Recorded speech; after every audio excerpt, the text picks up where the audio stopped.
এখন আমি বানিয়ে নেব সাম্বার ডাল। তার জন্য ওভেনে কড়াই বসিয়ে দিয়ে দিয়েছি কিছুটা পরিমাণে সাদা তেল। তেলটা গরম হয়ে গেছে, দিয়ে দিচ্ছি দুটো শুকনো লঙ্কা মাঝখান থেকে ছিঁড়ে, দিয়ে দিচ্ছি কিছুটা কালো সাদা সর্ষে। এখন দিয়ে দেবো কিছুটা পরিমাণে হিং, ফ্লেভারটা ভীষণ ভালো আসবে। দিয়ে দিচ্ছি কিছুটা পরিমাণে কারি পাতা। এই কারি পাতার জন্যই কিন্তু সাম্বার ডালটা এত দারুণ মানে ফ্লেভার আসে, আর খেতেও ভালো লাগে। দিয়ে দিচ্ছি একটু আদা বাটা।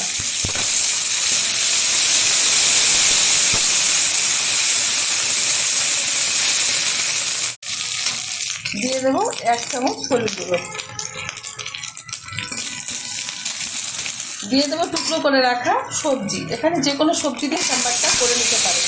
আমি এখানে দিয়ে দিয়েছি আলু, দিয়েছি এই যে পেঁপে, সজনের ডাঁটা, কুমড়ো, আর দিয়েছি গাজর। আপনারা যে কোনো সবজি দিয়ে এটা বানিয়ে নিতে পারেন। সাম্বার ডালটা যে কোনো সবজি দিয়ে মানে করে থাকে যারা জানেন। এবার একটু ভাজা ভাজা টাইপের করে নেবো। 1 থেকে 1.5 মিনিট মতো হাই আছে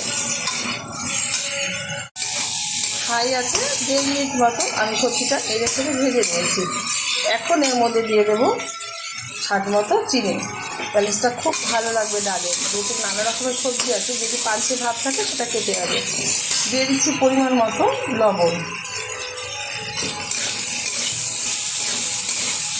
দিয়ে দেবো টুকরো করে রাখা বড় সাইজের একটা টমেটো। এটা কিন্তু একটু টক টক হয়, সেই বুঝে কিন্তু ব্যবহার করতে হবে। আর এখানে আজকে আমি লেবুর রস ব্যবহার করব।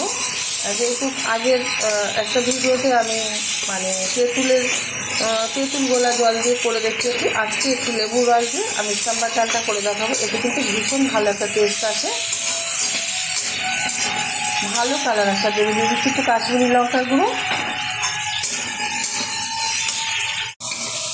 এখন দিয়ে দেবো সিদ্ধ করায় রাখা অরহরের ডাল। এটা আমি প্রেশারে 4টে সিটি দিয়ে পরিমাণ মতো জল দিয়ে সিদ্ধ করে নিয়েছি। নেড়ে দিচ্ছি, আর একটু জল এখানে দিয়ে দিচ্ছি। খুব ভালো কিন্তু কালার এসছে। এবার আমি ঢেকে রান্না করে নেব 20 মিনিট।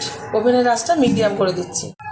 বন্ধুরা সরি, আমি একটা জিনিস দিতে ভুলে গেছি, সেই কারণে কিন্তু ঢাকনাটা আবারও তুলে দিলাম। দিয়ে দিচ্ছি এখানে এই যে গন্ধরাজ লেবুর রস। এটা না দিলে কিন্তু কোনো টেস্ট আসবে না ভালো। দিয়ে দিলাম, আর একটু নাড়িয়ে দিচ্ছি। এইবার ঢেকে দিচ্ছি 20 মিনিটের জন্য। ওভেনটাকে বন্ধ করে দিচ্ছি। সবগুলো সবজি কিন্তু খুব ভালোভাবে সিদ্ধ হয়ে গেছে, তবু আমি দেখিয়ে দিচ্ছি একটু। এই যে ডালটা যেহেতু সাম্বার ডালটা হয়ে গেছে, নামিয়ে ঢেলে দেবো একটা পাত্রে। আর গরম গরম এখন ধোসার সাথে এটা সার্ভ করবো। আপনারা অবশ্যই ট্রাই করবেন, আশা করি ভীষণ ভালো লাগবে।